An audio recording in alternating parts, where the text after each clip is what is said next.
Out on the open ocean, ships of all shapes and sizes crisscross paths, carrying precious cargo and human lives. But what ensures order amidst this potential chaos? The answer lies in the international regulations for preventing collisions at sea, or COLREGs. Picture this: a cargo ship, a sailboat, and a ferry, all converging in a busy shipping lane. Without clear rules, the potential for disaster is immense. These regulations, established by the International Maritime Organization, IMO, provide a common language and framework for mariners worldwide.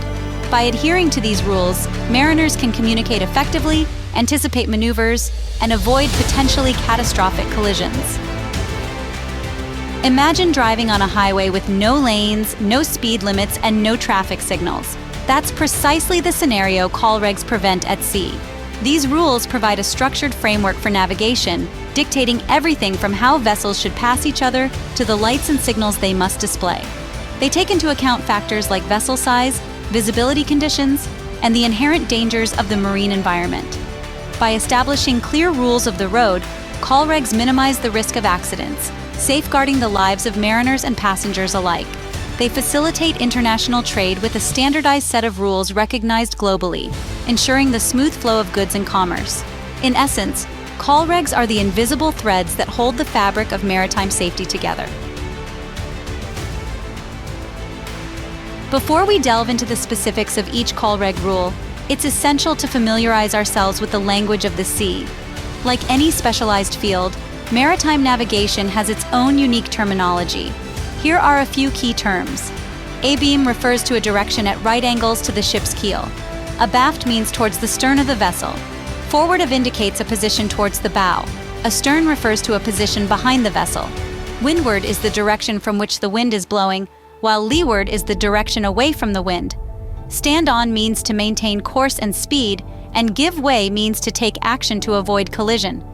As we progress through the individual COLREG rules, we'll explain any additional terminology as needed.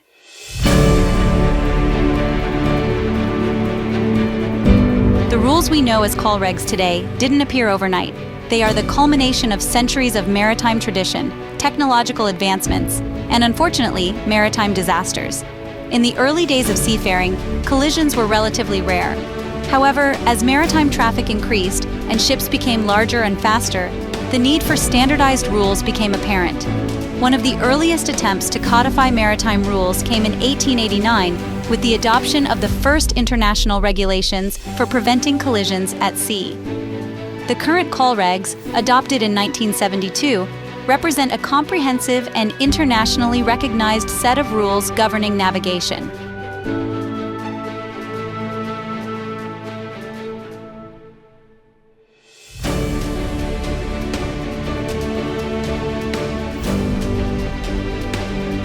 Our exploration of COLREGs will be a structured and systematic journey, delving into each rule with clarity and precision. We'll begin with the fundamental principles that underpin all maritime navigation, gradually progressing through the more specific rules. Think of this as our navigational chart, guiding us through the sometimes complex waters of COLREGs. We'll break down each rule into digestible segments, explaining the technical language and exploring real-world examples. So, without further ado, let's embark on our voyage of discovery, charting a safe course through the essential maritime rules known as COLREGs.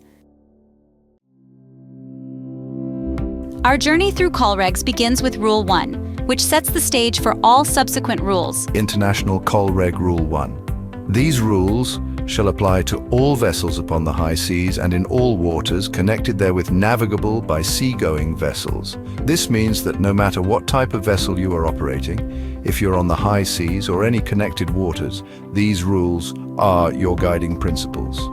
Okay, now let's break that down further to understand its full implications. Essentially, this means the international regulations for preventing collisions at sea apply to all vessels navigating international waters and waters connected to them where seagoing vessels can travel.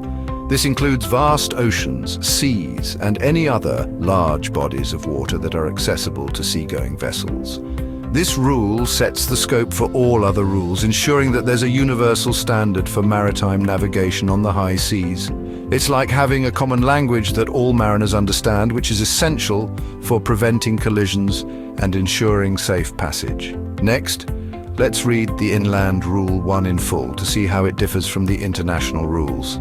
These rules apply to all vessels upon the inland waters of the United States and to vessels of the United States on the Canadian waters of the Great Lakes, to the extent that there is no conflict with Canadian law. All right, let's unpack that to understand its full scope. The Inland Rule 1 specifies that these rules are applicable to all vessels navigating inland waters of the United States. This includes rivers, lakes, and other inland waterways which are often more confined and have different navigational challenges compared to the open sea. This includes rivers, lakes, and other inland waterways. These areas often have more traffic, narrower channels, and different types of vessels, making it crucial to have specific rules tailored to these conditions. It also applies to US vessels on the Canadian waters of the Great Lakes, provided there's no conflict with Canadian law. This ensures that there is a seamless transition and understanding of rules when navigating these shared waters. This rule is crucial because it ensures that there are specific guidelines for navigating inshore areas, where conditions and traffic can be quite different from the high seas. The inland waters can be bustling with various types of vessels, from small recreational boats to large commercial ships, each requiring careful navigation. So, in summary, International Rule 1 sets the stage for navigation on the high seas and connected waters, while Inland Rule 1 focuses on inland US waters and parts of the Great Lakes. Both sets of rules are designed to ensure safety and prevent collisions, but they are tailored to the specific conditions of their respective environments. Understanding these foundational rules is key to safe and compliant navigation. And as always, make sure your navigation practices are up to date with the latest regulations.